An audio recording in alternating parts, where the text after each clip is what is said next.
wabarakatuh. Ya Allah, Assalamualaikum warahmatullahi wabarakatuh. Allah. Halo, halo Pak, selamat malam. Mungkin sampai lihat dari jam berapa saya tidak tahu. Yang pasti sekarang jam 12 malam lewat 5 menit atau 2 menit. Di malam ini saya mempelajari sosiologi. Sudah pasti pelajaran sosiologi, saya mempelajari sejarahnya untuk saat ini. Sejarah sosiologi, apa itu sosiologi? Sebenarnya sosiologi itu zaman dulu adalah bagian dari filsafat sosial yang membahas masyarakat. Tapi karena pembahasannya kebanyakan yang menarik perhatian umum seperti kekuasaan dan konflik sosial, akhirnya lama-lama tatanan kehidupan yang diharapkan masyarakat dan norma-norma yang harus ditaati oleh seluruh anggota masyarakat kayak begini lah. Dulu sosial itu gak terlalu penting, istilah kata, karena dulu sosial bukanlah hal yang cukup dipermasalahkan, karena sosial ini paling tatanan kerajaan aja itu baru bisa disebut sosial pada zaman dulu. Terus kalau menurut Brigade Berger dan Peter L. Berger, sosiologi itu berkembang menjadi ilmu yang berdiri sendiri karena adanya ancaman terhadap tatanan sosial yang selama ini dianggap seharusnya diterima saja. Ya, seperti kerajaan itu, termasuk pemberontakan. Itu yang mau saya bahas. Sosiologi mulai tercipta setelahnya revolusi Perancis pada tahun berapa saya cukup lupa. Dan yang mengemukakan ialah Auguste Comte pada tahun 1798 sampai 1857. Dia adalah seorang filsuf dari Prancis. Dia melihat perubahan-perubahan yang terjadi setelah revolusi Prancis. Ya, dikatakan ada plus dan minusnya, ada positif dan negatifnya. Setelah itu gimana dia berpikir bagaimana cara mengatasi dinamika yang ada di masyarakat Prancis. Dia mengemukakan ide yang dinamakan oleh dia dan pertama kalinya nama sosiologis itu tercipta.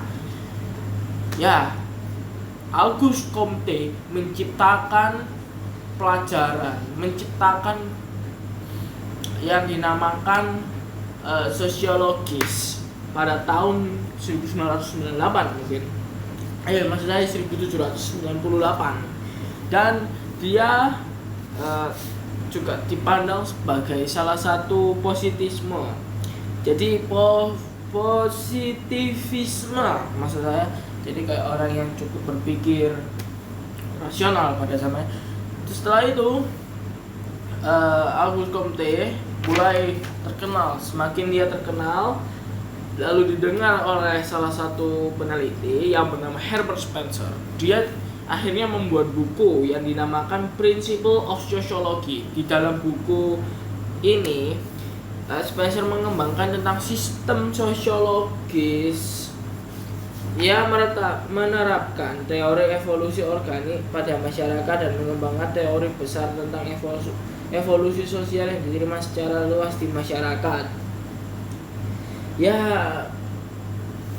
di teori ini semuanya itu bergantung satu sama lain. Nggak ada yang tidak bergantung sama satu sama lain, karena semuanya itu berkesinambungan.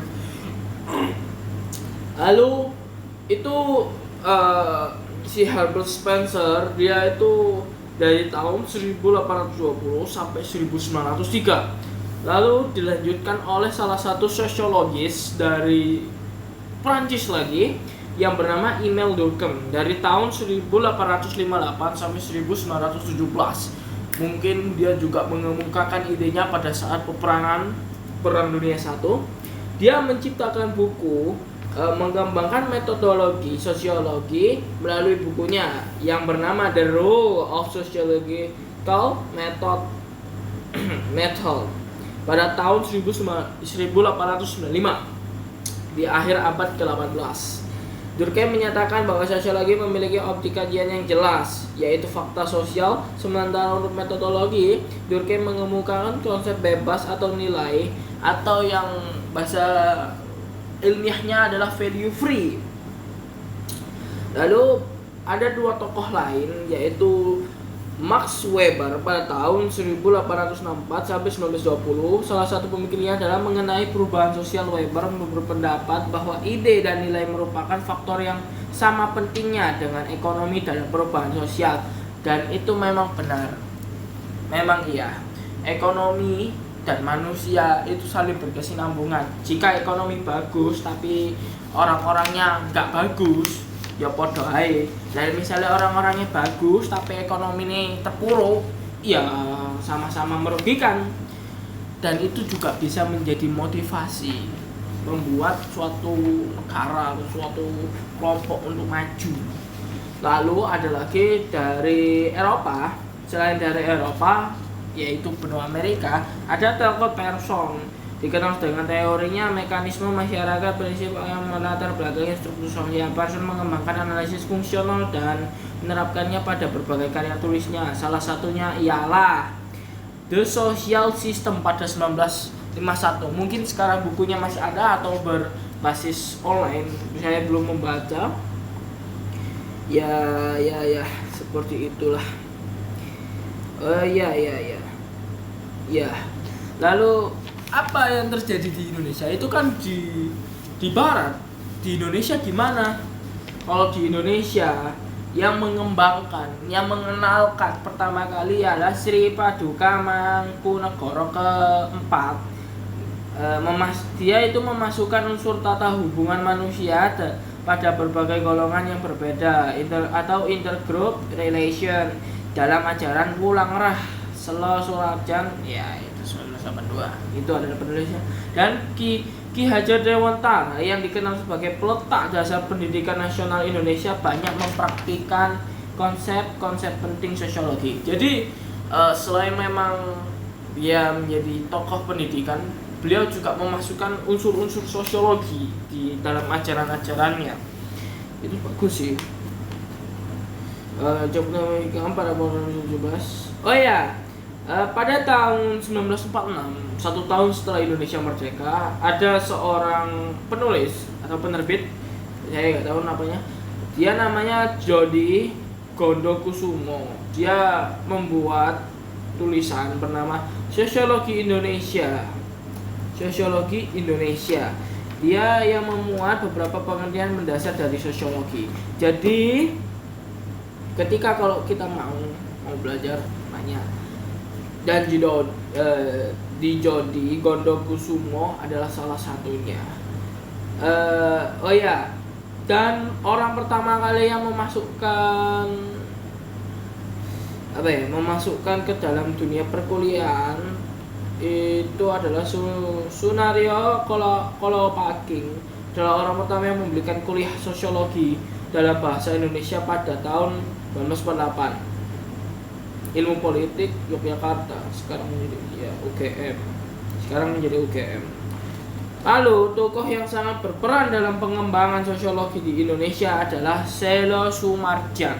Jika pengenalnya adalah Sri siapa tadi? Sri Paduka Mangkunegara keempat dan Ki Hajar Dewantara memasukkannya sebagai pembelajaran.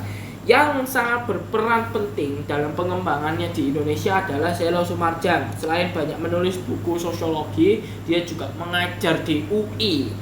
Kalau sampai sekarang tetap namanya UI, yaitu Universitas Indonesia, di Fakultas Ilmu Pengetahuan Masyarakat, sekarang menjadi Ilmu Sosial dan Politik.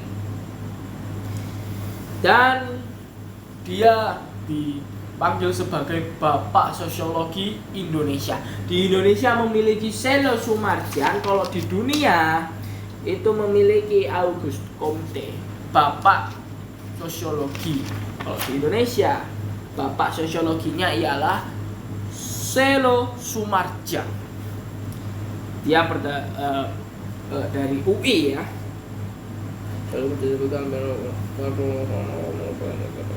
Oke.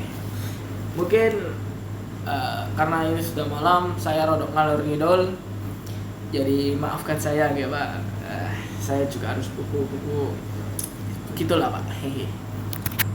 Jadi itu dari saya. Wassalamualaikum warahmatullahi wabarakatuh.